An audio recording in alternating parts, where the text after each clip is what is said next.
আলহামদুলিল্লাহ আমরা এই জুমার দিনটাকে রাষ্ট্রীয় ছুটির দিন হিসেবে পেয়েছি, পাইছি না? 1984 সালে হুসাইন মোহাম্মদ এরশাদ সাহেব এই ভালো কাজ করছিলেন। উনি সব করছে জীবনে, স্বৈরাচারীও করছে, ভালো কাজও করছে। ঠিক, তো খারাপটা আর আমরা না বলি, যেটা ভালো এটাই বলি। উনার কারণে আজ অবধি এই 84 থেকে আজ 34 বছর বাংলাদেশের রাষ্ট্রীয়ভাবে সাপ্তাহিক ছুটির দিন কোনটা? আলহামদুলিল্লাহ কইবেন না? এই উসিলায় আল্লাহ ওনারে মাফ করুক। পৃথিবীর অনেক দেশে কিন্তু শুক্রবার ছুটির দিন না। আমি বছরের বেশিরভাগ সময় মালয়েশিয়াতে থাকি। মালয়েশিয়ার সাপ্তাহিক ছুটির দিন রবিবার। খ্রিস্টানদের সাথে অনেক বিজনেস তাদের মেনটেন করতে হয়, তো তারা যদি শুক্রবারে ছুটির দিন করে তাহলে সপ্তাহে 2 দিন ব্যবসা বাণিজ্য কাটা পড়ে যায়। নিজেদের কারণে শুক্রবার বন্ধ, যাদের সাথে বিজনেস ওদের কারণে রবিবার বন্ধ। আমরা আলহামদুলিল্লাহ আল্লাহর দেয়ায় পবিত্র দিনটাতে পেয়েছি জুমাবার। আলহামদুলিল্লাহ পড়েন আলহামদুলিল্লাহ। এজন্য বিশ্বনবী বললেন, খবরদার এদিনের নামাজ মিস করো না। মান তারাকা সালাসা জুমাইন তাহাউনান, গাফলতি করে টানা 3টা জুমা যে ব্যক্তি মিস করলো, তাবা আল্লাহু ফি কলবিহি, রব্বুল আলামিন ওই লোকটার অন্তরের মধ্যে মোহর মেরে দেয়। ওয়া কুতিবা ফি জুমরাতিল মুনাফিকিন, মুনাফিকদের খাতায় তার নাম তুলে দেয়। 3টা জুমা যদি কেউ মিস করে, 2টা পানিশমেন্ট। এক হচ্ছে তবা আল্লাহু ফি কলবি, আল্লাহ অন্তরে মোহর মেরে দেয়। ভালো কথা ভাল লাগে না, নামাজ ভাল লাগে না, আজান ভাল লাগে না, ইসলাম ভাল লাগে না, শুধু মৌজ মাস্তি ভাল লাগে, গান বাজনা ভাল লাগে, এরকম আছে না নাই? জুমার নামাজে যায় না। আরেকটা হলো কুতিবা মিনাল মুনাফিকিন, মুনাফিকদের খাতায় নাম তুলে দেয়। আল্লাহ হেফাজত করো। আরো জোরে পড়েন আমিন। জুমার দিন আগে আগে মসজিদে আসবেন ইনশাআল্লাহ। সবাই রাজি? আসেন, আল্লাহ জুমার ব্যাপারে কি ওয়াজ আমাদেরকে করলেন আমরা শুনি। শুনতে রাজি?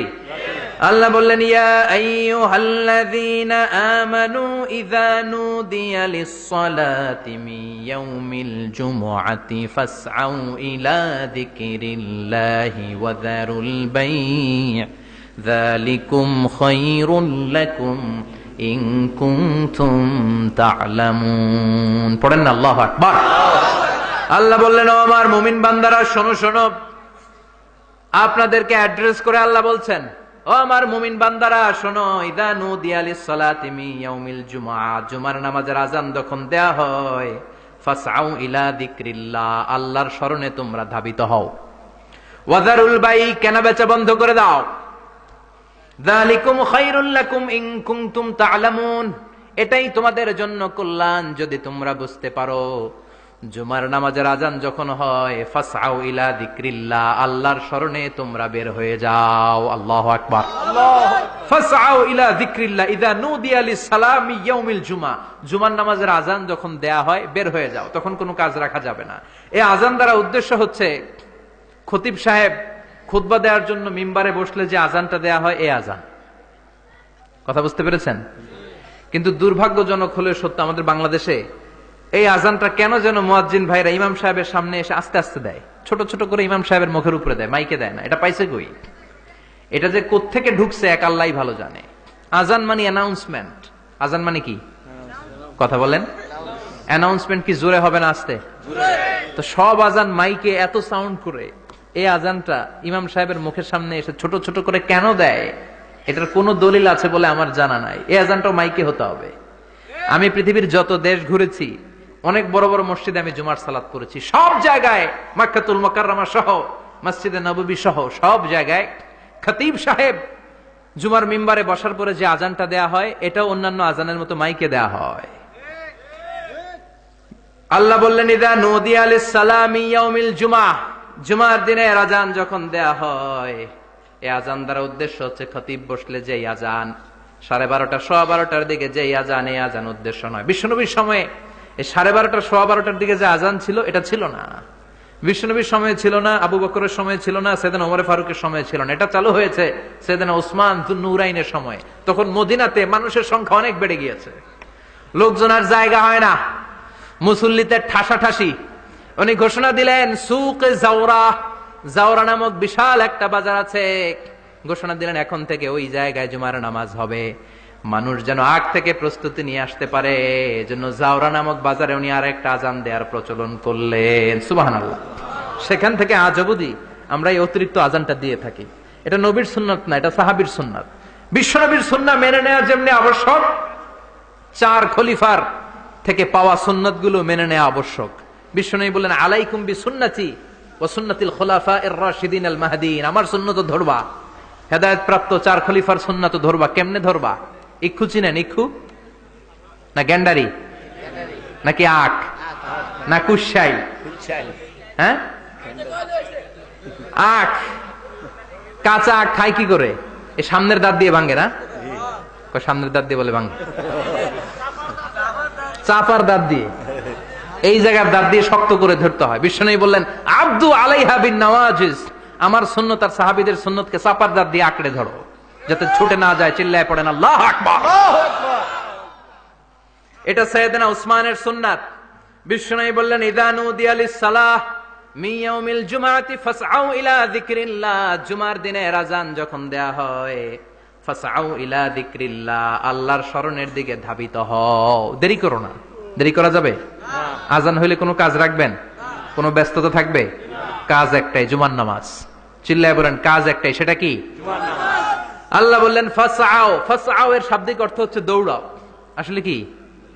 তো এই দৌড়াও দিয়ে আসলে দৌড়াও বোঝানো হয়নি, এটা দ্বারা বোঝানো হয়েছে আল মুবাদারা ওয়াল ইহতিমাম, ইম্পর্টেন্স দেয়া, এমফাসাইজ করা, গুরুত্ব, গুরুত্বের সাথে আগে আগে প্রস্তুতি নাও। ফাসআউ দ্বারা দৌড়ানো বোঝানো হয়নি। প্রমাণ কি? কারণ বিশ্বনবী দৌড়ে দৌড়ে নামাজে যেতে নিষেধ করেছেন। বিশ্বনবী বলেছেন, ইযা উকিমাতিস সালাহ, মনোযোগ দিয়ে শুনেন, ইযা উকিমাতিস সালাতু ফালা তাতুহা তাসআউন ওয়া আতুহা তামশুন আলাইকুম বিসাকিনা ফামা আদরাকতুম ফাসাল্লু ওয়া মা ফাতাকুম ফাতিম্মু, যখন নামাজ শুরু হয়ে যায় দৌড়ে দৌড়ে যাবে না। তামশুন, হেঁটে হেঁটে যাও। আলাইকুম বিসাকিনা, ধীরে ধীরে যাও। ফামা আদরাকতুম ফাসাল্লু, ইমাম সাহেবের সাথে যে যত রাকাত পাবা পড়বা। ওয়া মা ফাতাকুম ফাতিম্মু, যেটা ছুটে যায় নিজে নিজে পড়ো, কবুল করে নেবে কে? আল্লাহ। কিন্তু দৌড়ে যায় নামাজ ধরা যাবে না। খবরদার, ধীরস্থির ভাবে যাবেন। হাঁটার মধ্যে একটা গুরুত্ব দিয়ে তাড়াতাড়ি ধরতে চাবেন, কিন্তু দৌড়ে যাওয়া যাবে না, নিষেধ করেছেন। অনেক মুসল্লিরা এটা করে।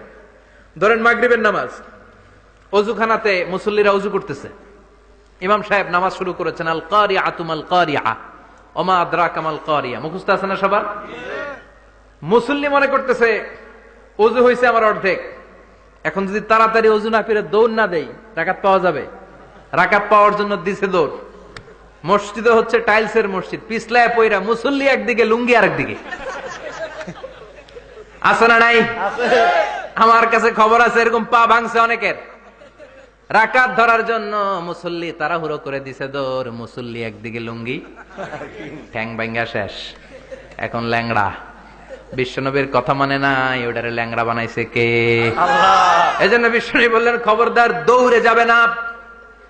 একামত হয়ে গেলে ধীর স্থির ভাবে যাও, কেননা দৌড়ে দৌড়ে আপনি কার দরবারে যাবেন? উনি তো সব রাজার বড় রাজা, মহারাজা। মহারাজার দরবারে তাড়াহুড়ো করা যায় নাকি? না।